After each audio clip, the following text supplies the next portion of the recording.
Welcome to our deep dive, everyone.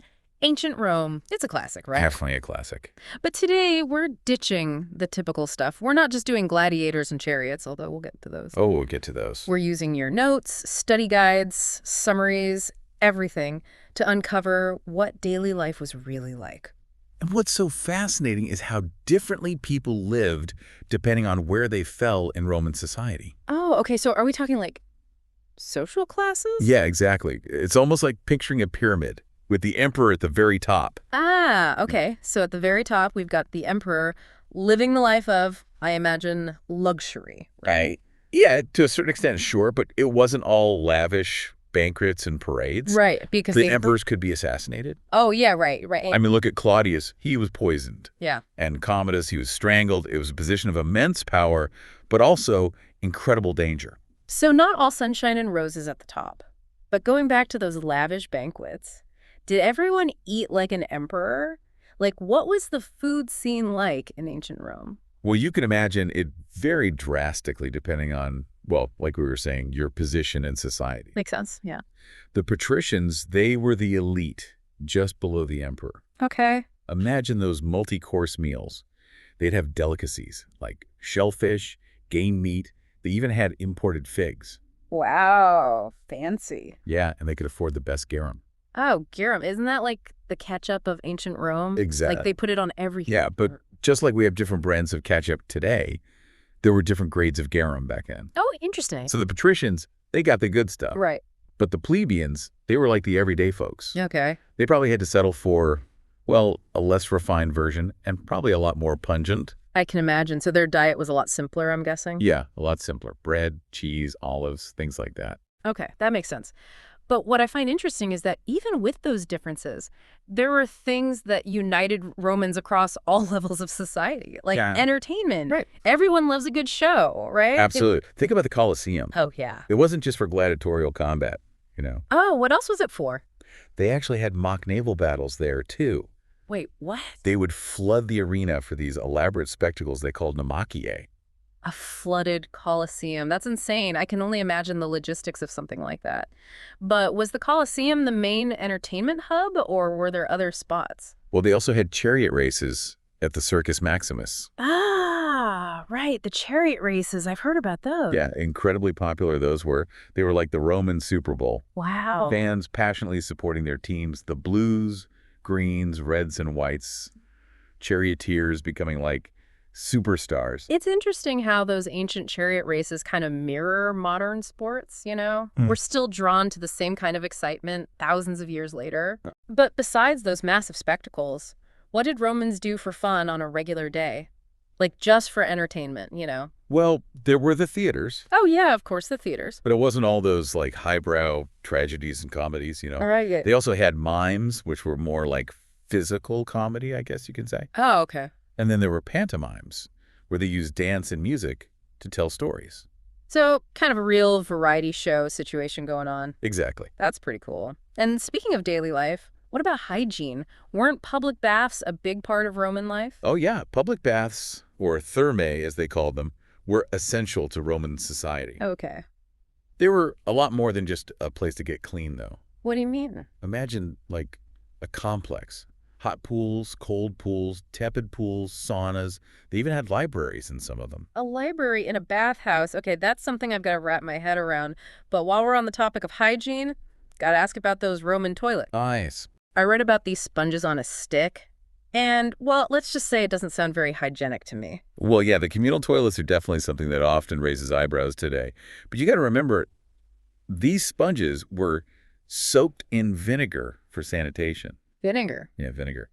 And they were often shared. Not exactly what we're used to, but, you know, it was a practical solution for public sanitation back then. Okay, vinegar. Interesting choice. So we've got entertainment, we've got hygiene. What about family life in ancient Rome? Was it all love and romance like in the movies? I hate to break it to you, but Roman family dynamics were a lot more complex than that. And definitely not so much about romantic love. Okay, so what were they about then? Well, everything revolved around what they called the paterfamilias. A paterfamilias. Yeah, the oldest male in the household. He had authority over everyone, and I mean everyone. Oh, wow. So no arguing with dad in ancient Rome. Pretty much. But what about marriage? Were love matches common? Not really, no. Marriage was more like a strategic tool. It was all about building alliances and strengthening families. Interesting. Divorce was possible, but a lot easier for men than women. And if a woman committed adultery, it was very strictly punished. So it was as much about duty and obligation as it was about feelings. Absolutely. Okay, so we've got this picture of Roman society, a hierarchy, the emperor at the top, strict family structures, a love for spectacles. But are there any aspects of Roman life that might surprise our listener, things that maybe challenge those typical stereotypes? Definitely. For example, Romans were really into rhetoric. Rhetoric. Public speaking. They considered it a highly valuable skill. Oh, interesting. And a good education in rhetoric, that was a major investment for ambitious families. It was their ticket to success. So a smooth talker could go far in ancient Rome. You got it. What else? Any other hidden gems you want to share? They also had these organizations called collegia. Colleague. Think of them like a mix between, I don't know, a union and a social club. You'd have blacksmiths, bakers, even undertakers, all forming these collegia to help each other out, provide support, even just build community. So even within a system that was so hierarchical, they still valued that sense of community and collaboration. Oh, absolutely. Okay, what else? What else? Well, you might be surprised to know that they had fast food joints. They called them thermopolia. Wait, fast food in ancient Rome? That's hilarious. Yeah. Okay, starting to see them as more than just statues and togas now. Anything else? Well, how about this? Their laundries, they called them phalonicae. They used urine as a bleaching agent. Oh, okay. That one's a little too ancient for me. Yeah. But resourceful, I'll give them that. What about housing? Where did everyone live? Well, the wealthy patricians, they lived in those fancy villas or domus that we were talking about. Right. But most plebeians lived in apartment buildings called insulae. Insulae, okay. And the cheapest and most dangerous ones were called synacula. They were right at the top of the building, so super vulnerable to fires. So location wasn't everything in ancient Rome, especially if you were worried about fire hazards. Speaking of those domus, those fancy villas, were they just massive mansions, or was there more to them? They were grand, for sure, but they were designed for social gatherings. Courtyards, entertainment spaces, places for music, poetry readings. It was all about showing off your wealth and making those social connections. So even though Romans had their differences, it seems like they were united by their love for socializing and having a good time. What about healthcare? Did they have, doctors and hospitals and stuff? They definitely had doctors, but their methods were a mix of what we'd consider effective today and some, questionable ones. They used herbs, they did surgery, and they were really into bloodletting. Bloodletting? Yeah, they believed that removing what they called bad blood could cure various illnesses. Okay, maybe one practice I'm glad we've moved on from. So Roman healthcare was a bit of a gamble, but it's fascinating how they combined those practices with advancements in other areas, like you said, with sanitation, public works. Oh, yeah. Like their aqueduct system. Bring fresh water to Roman cities, that was a feat of engineering, a real testament to their understanding of public health. It really was a remarkable system. And those aqueducts are still standing in some places today. I know, it's amazing. Incredible to think about the ingenuity and skill it took to build those. But while we're talking about impressive feats, we can't forget about their military, right? Right. I mean, they did conquer a massive empire. What made them so successful on the battlefield? What was it about their military that made them stand out? The Roman military was a force to be reckoned with. It wasn't just about brute force, although they certainly had plenty of that. What really set them apart was their discipline, their organization, and their strategic brilliance. Oh, I see. Their legions, they were highly trained, capable of carrying out complex maneuvers with incredible precision. It was amazing. I've seen pictures of their famous formations, like the Pestudo or tortoise formation, where they'd lock their shields together. Oh, yeah, the testudo, very effective, especially against archers. Yeah, that's an iconic image of Roman military might. But their tactical skills went beyond just formations, right? Absolutely. They were masters of siege warfare, Okay. building sophisticated siege engines and fortifications. And their engineering skills, they were evident everywhere. Their roads, bridges, all of it allowed them to move troops and supplies quickly and efficiently throughout their vast empire. So they were as much engineers as they were soldiers. I'd say so, yeah. That's a powerful combination. But I'm curious about the human side of the Roman army. What was life really like for a typical Roman soldier? Well, it was definitely demanding. full of hardship, danger, long marches, harsh conditions, brutal battles. Yeah, no vacation days for a Roman soldier, I imagine. Not really. But they had each other, right? That sense of camaraderie. Oh, absolutely, yeah. There was a very strong sense of camaraderie and loyalty within the ranks. Okay. They fought for each other, for their legion, for the glory of Rome. It's a good reminder that behind the grand narratives of conquest and empire, there were real people with their own stories. Right. Stories of courage, sacrifice, resilience. And speaking of stories, we can't forget about those iconic figures of Roman history, the gladiators. Were they really all slaves forced to fight to the death? While many were, it's more nuanced than that. Some were criminals, hoping for a chance at redemption, and believe it or not, some were even free citizens. They chose to become gladiators. Really? Yeah, drawn by the fame, the fortune, the thrill of it all. So it's like the ancient version of, I don't know, reality TV. In a way, yeah. Danger and celebrity all rolled into one. And I remember reading that there were different types of gladiators, right? Oh, yeah, tons, each with their own fighting style, their own weapons. Like, I'm picturing the Ricciarius with his net and trident, or the Murmillo, Yeah, all heavily armored. you got it. That's what made the combat so unpredictable and exciting, all those different skills.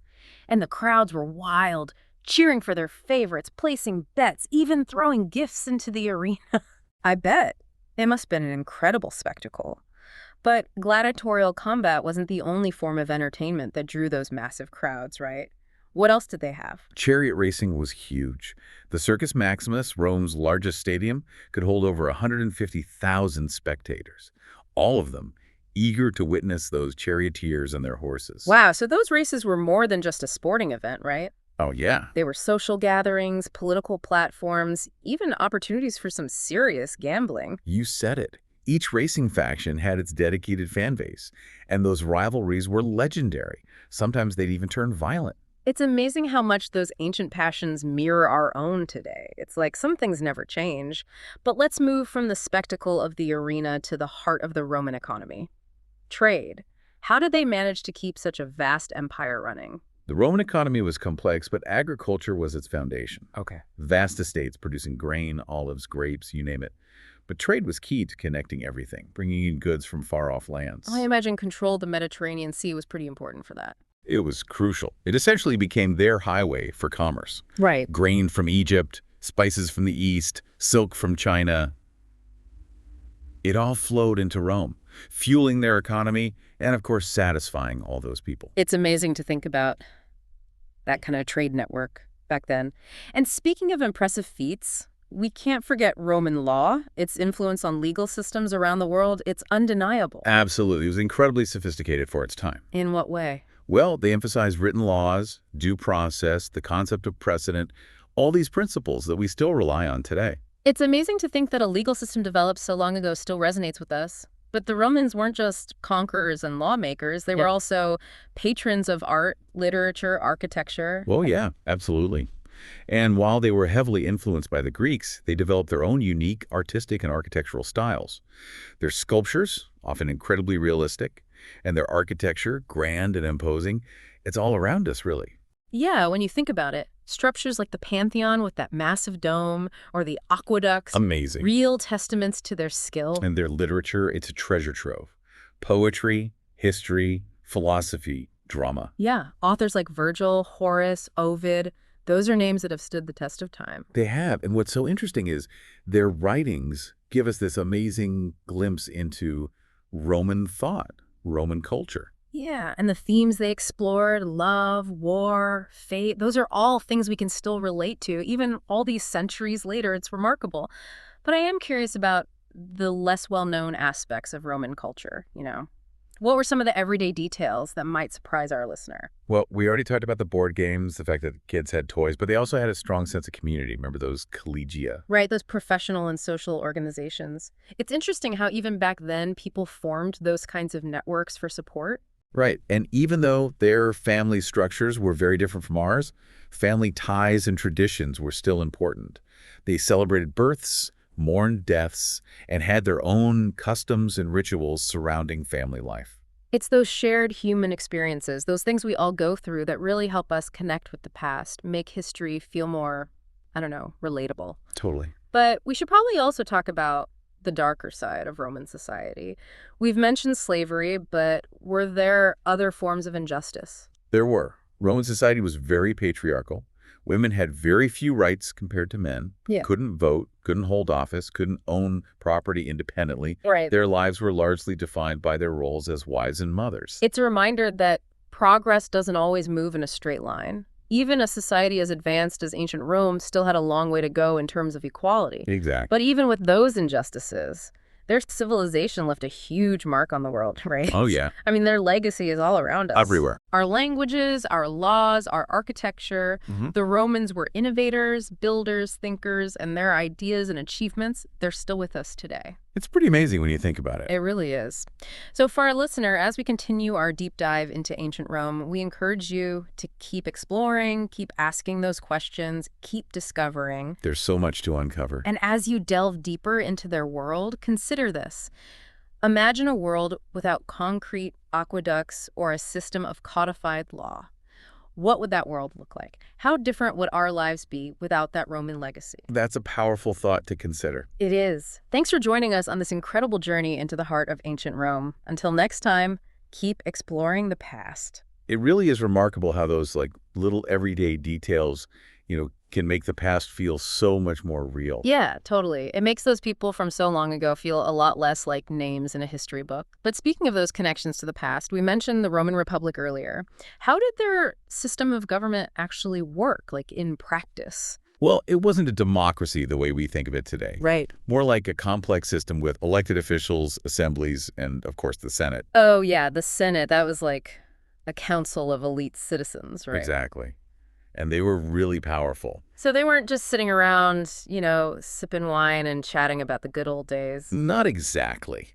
Yeah. Technically, they advised the magistrates, but their opinions held a lot of sway. Okay, so real power players. Oh, yeah. They controlled finances, advised on foreign policy. They could even declare war.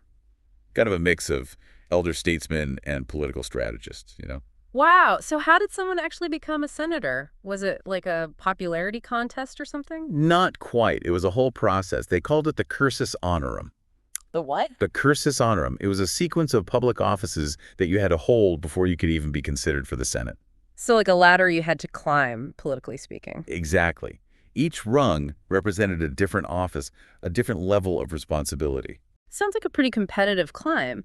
So it wasn't enough to just be well-connected or wealthy. You had to prove yourself in these other positions first. Exactly. It required ambition, for sure, but also competence and a willingness to serve the state.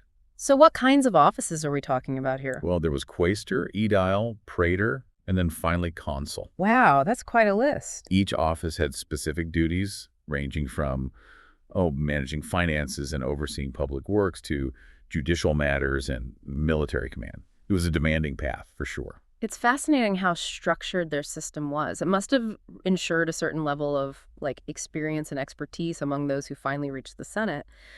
But what about the plebeians, the everyday folks? Did they have any say in the government? That's a key point, and it highlights a really interesting aspect of the Roman Republic, the struggle between the patricians, the elite, and the plebeians, the common citizens. Right, that classic power dynamic. Exactly. While the patricians held most of the power early on, the plebeians, they fought for their rights and eventually gained a voice in government. That's a good reminder that even in ancient societies, there were movements for social change, people demanding a say in how they were governed. So how did they do it? How did the plebeians gain that political influence? Well, they had a representative called the Tribuno de la Plebe. Okay, the Tribuno. He was specifically elected to protect the plebeians' rights and interests. He could veto laws proposed by the Senate, even convene the plebeian assembly where they could vote on laws and elect their own officials. So they had a way to fight back, to check the power of the Senate. That's pretty cool. It's fascinating how these political mechanisms developed, but I'm also kind of curious about, the darker side of Roman politics. Was it all debates and elections, or were things a little more, shall we say, creative? Let's just say Roman politics could be as ruthless as a gladiatorial combat. Ambition, intrigue, even violence. None of it was off the table when it came to getting ahead. Remember, Julius Caesar was assassinated. Oh, right. By members of the Senate, no less. It's a stark reminder that those power struggles could have pretty deadly consequences. Definitely. Okay, so shifting gears a bit, I'd love to learn more about the Roman military. I mean, they built this huge empire. They clearly knew how to win battles. What made them so successful? Their military was a force to be reckoned with. It wasn't just about brute force, though. Yeah. They had this incredible discipline, organization, strategic brilliance. It was amazing. Their legions, those are the heart of their army. They were highly trained. They could carry out these really complex maneuvers with precision. I remember seeing those diagrams of their formations, like the testudo, the tortoise formation. They'd lock their shields together for protection. Exactly. Super effective, especially against archers. It's one of those images that just screams, Roman military might, you know? It does. But their skills went way beyond formations. They were masters of siege warfare, building these sophisticated siege engines, fortifications, and again, their engineering, it just showed up everywhere. Roads, bridges, all of it built to move troops and supplies quickly and efficiently. I mean, they had a huge empire to manage. It's like they were building the infrastructure for their conquests as they went. So it wasn't just about fighting, it was about planning and logistics. Exactly. It makes you wonder what it was like to actually be a Roman soldier. You know, what was daily life like? Well, glamorous it was not. It was a demanding life, full of hardship, danger. They endured long marches, terrible conditions, brutal battles. Yeah, it doesn't sound like there were a lot of mental health days in the Roman army. Not really. But there was this incredibly strong sense of camaraderie, of loyalty. They had each other's backs. Exactly. They fought for each other, for their legion, for Rome. It's like that bond forged in shared hardship. Okay, so we talked about the legions, but we'd be remiss if we didn't circle back to the gladiators. You mentioned that some weren't actually slaves, right? They chose that life. It's true. Some were condemned criminals hoping for a shot at redemption, and some were actually free citizens. They chose that life. They were drawn to the fame, the fortune, the adrenaline, I guess. It's fascinating how a life that was so brutal could also hold that kind of allure. So remind me, what were the different types of gladiators and how did they fight? Well, the Romans loved variety, and that extended to their gladiatorial combats. You had all kinds of gladiators, each with their own specialty. You mentioned the retiarius before. Oh, yeah, with the net and the trident. Yeah, more agile, relying on speed and trickery. And then you had the Murmillo, heavily armored, real brute force kind of fighter. There are lots of others too, each with their own strengths and weaknesses. That's part of what made the combat so unpredictable and exciting. It's like a real-life fighting game. Different characters, special moves. No wonder the crowds went wild. And speaking of crowds, the chariot races drew huge numbers too, right? Oh yeah, chariot racing was massive. The Circus Maximus, their biggest stadium, could hold over 150,000 spectators. Imagine that. The energy, the excitement as those charioteers raced around the track, it must have been incredible. So those races weren't just about sport, were they? It was like a whole cultural event, a social gathering. Exactly. They were social gatherings, political platforms, huge opportunities for gambling. Right, and those team rivalries, they were legendary. The blues, the greens, the reds, the whites, each faction had its diehard fans, and those rivalries, they could get pretty intense, sometimes even violent. It's amazing how those ancient passions, they're like a mirror to our own sports rivalries today. It's like human nature just playing out across the centuries. Okay, so we've talked about spectacle, about entertainment. Let's talk about trade. The Romans had this vast empire. How did their economy actually work? What kept things running? Well, the Roman economy was complex, but it all started with agriculture. Okay, so farming. Right. Huge estates producing grain, olives, grapes, all kinds of things. But trade was what connected everything, brought in goods from all over. And for that, I imagine control of the Mediterranean Sea was pretty key. Crucial. It was their highway for commerce. Grain from Egypt, spices from the East, silk from China, it all flowed into Rome. That's an incredible network. It was. And it wasn't just about the goods themselves. It also exposed the Romans to all these new ideas, new influences from all over their empire. It really shaped their culture. So trade wasn't just about economics, it was about cultural exchange too. That's fascinating. And speaking of things that shaped their culture, we've got to talk about Roman law. Its impact on legal systems around the world, it's just undeniable. I know, it's amazing. Their legal system was incredibly sophisticated for its time. Written laws, due process, the idea of legal precedent, all these principles that still form the basis of many legal systems today. It's pretty remarkable to think about how a system developed so long ago could have such a lasting impact. But we should remember that the Romans weren't just conquerors, lawmakers, and traders, right? Right. They were also big patrons of art, literature, architecture. Absolutely. They were heavily influenced by the Greeks, but they really developed their own distinct artistic and architectural styles. Sculptures, often incredibly realistic, capturing likenesses of emperors, generals, everyday people.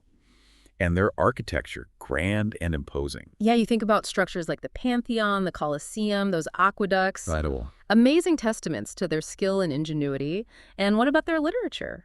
Roman literature, it's amazing. Poetry, history, philosophy, drama, authors like Virgil, Horace, Ovid. Their works are still studied, still admired today. They give us such a great look into Roman thought, Roman culture. And the themes they explored, they're so universal, so human. Love, war, fate, these are things we still grapple with today. Absolutely, and that's what makes studying them so fascinating. It is. But I'm always interested in those little details of everyday life, the things that don't always make it into the history books. What else can you tell us about those? Well, we talked about board games, the toys kids played with, their sense of community. But did you know that Roman children, at least those from wealthy families, had toys? Toys? Like what? Oh, dolls, balls, hoops, even miniature chariots. Miniature chariots, that's adorable. It's just, I don't know, it's those little details that make history feel more human, more relatable. I know. It reminds us that they weren't so different from us, even all these centuries later. Exactly. But we should also acknowledge, I think, that Roman society, even with all its achievements, had its dark side. We've talked about slavery, but were there other forms of social injustice? Yes, unfortunately. Roman society was extremely patriarchal. Women had very few rights compared to men. Yeah. They couldn't vote, couldn't hold office, couldn't own property on their own. Right. Their lives were largely defined by their roles as wives and mothers. It's a good reminder that even societies that achieve great things, they can still have, a long way to go in terms of equality. For sure. But despite all that, their civilization had a lasting impact on the world, didn't it? Oh, absolutely. Their legacy, it's all around us. Their influence, it's in our languages, our laws, our architecture, even our calendar. They really shaped Western civilization. So break it down for us. What are some of the biggest ways that Roman culture continues to shape our world today? Well, for starters, think about language. Latin, the language of ancient Rome, it's the root of so many modern European languages. Even English, although it has Germanic roots, it's been heavily influenced by Latin. So all those years of Latin class weren't a total waste of time. Not at all. And then there's architecture. The Romans, they pioneered new techniques, new materials like concrete. Their use of the arch, the dome, it allowed them to build structures on a scale that was never seen before. And those techniques, those styles, they influenced architecture for centuries. Right. We see it everywhere, in government buildings, churches, bridges, aqueducts. Their architecture, it was practical, but it was also beautiful. It was. And then there's their legal system, which we talked about earlier. Yeah. Their emphasis on codified laws, due process, the idea of legal precedent, all of that had a huge impact on legal systems worldwide. So in a way, we're still living under the shadow of Roman law even today. What else should we consider when we think about their lasting impact? Well, they're military, for one. Their innovations, their strategies, they influenced warfare for centuries. The way they emphasized discipline, organization, logistics, that really laid the groundwork for modern military thinking. And we can't forget about their system of government. The Roman Republic, with its ideas of representative government, checks and balances, the rule of law, that was a model for later democracies. It was. Their political ideas, even though they weren't always perfect in practice, they really influenced Western political thought in a big way.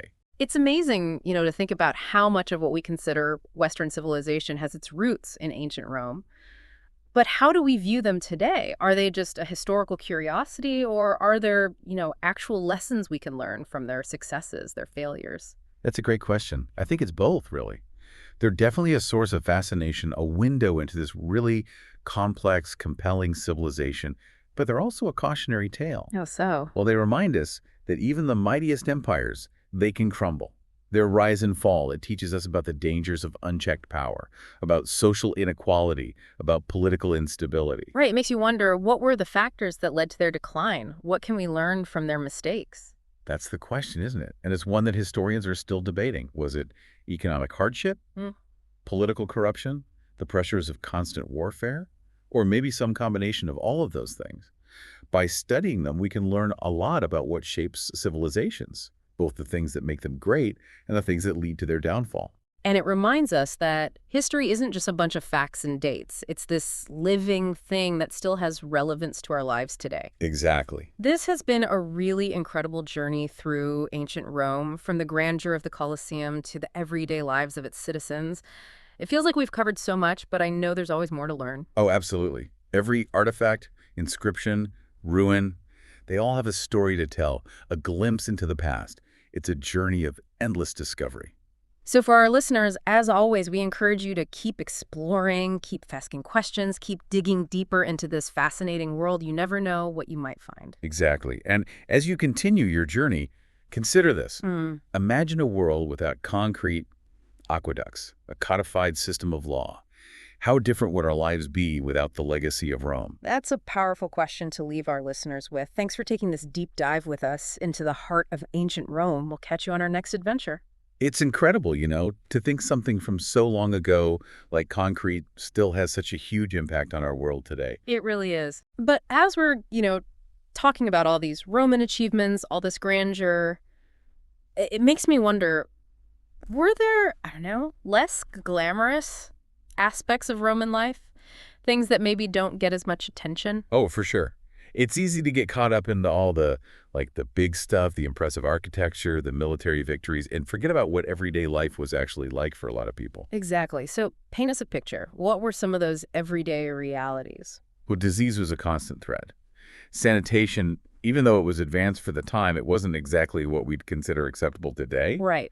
And for the lower classes, poverty was just a daily reality. Yeah, that's something we don't always think about. Makes you appreciate the advancements we've made in healthcare and, just basic sanitation. Definitely. But even beyond those basic necessities, there were other challenges. Remember those insulae, those apartment buildings where most plebeians lived? Oh, yeah, and you mentioned the top floors, the sanacula, were super dangerous because of fires, right? Exactly. And those insulae, especially in the poorer neighborhoods, they could be cramped, noisy, lacking basic amenities. Right. Imagine living in this tiny, dark apartment, barely any water or sanitation, and just noise and chaos all around you. Is a far cry from the villas of the wealthy. Yeah, a very different world. So even if you weren't enslaved, life in ancient Rome could still be pretty rough. Oh, yeah, for sure. It makes you realize that, the past wasn't always this, picturesque paradise that we sometimes imagine. Right. But I am curious, were there aspects of Roman life that were, I don't know, surprisingly similar to our own? Things that might make us feel connected to those who lived so long ago? Definitely. We've talked about their love of board games, the fact that kids had toys. Right. And even though their family structures were very different, they still valued family ties and traditions. They celebrated births, mourned deaths. They had their own customs and rituals around marriage and raising children. It's those universal human experiences, those things we all go through that really connect us across time. It's pretty amazing. It is. But we'd be remiss if we didn't touch on some of the darker aspects of Roman society. The things that we wouldn't want to repeat. We've talked about slavery, but were there other forms of, I don't know, social injustice? Unfortunately, yes. Roman society was very patriarchal. Women had very few rights. Right. They couldn't vote, hold public office, own property independently. Okay. Their lives were really defined by their roles as wives and mothers. It's a reminder that even the most advanced societies can still have a long way to go in terms of equality and justice. It's a sobering thought. But for all their flaws, for all their injustices, the Romans left a massive legacy, didn't they? They did. Their influence is everywhere. Yeah, their language, their laws, their architecture, they were innovators, builders, thinkers. It's undeniable. So for our listener, as we wrap up this deep dive into ancient Rome, we encourage you to, keep exploring. Keep learning. Keep asking those questions. Keep uncovering those fascinating details. It's a journey that never really ends. And as you delve deeper into their world, consider this. Imagine a world without concrete, without aqueducts, without a system of codified law. What would our world look like without that Roman legacy? It's something to think about. Thanks for joining us on this incredible journey into the heart of ancient Rome. Until next time, keep exploring the past.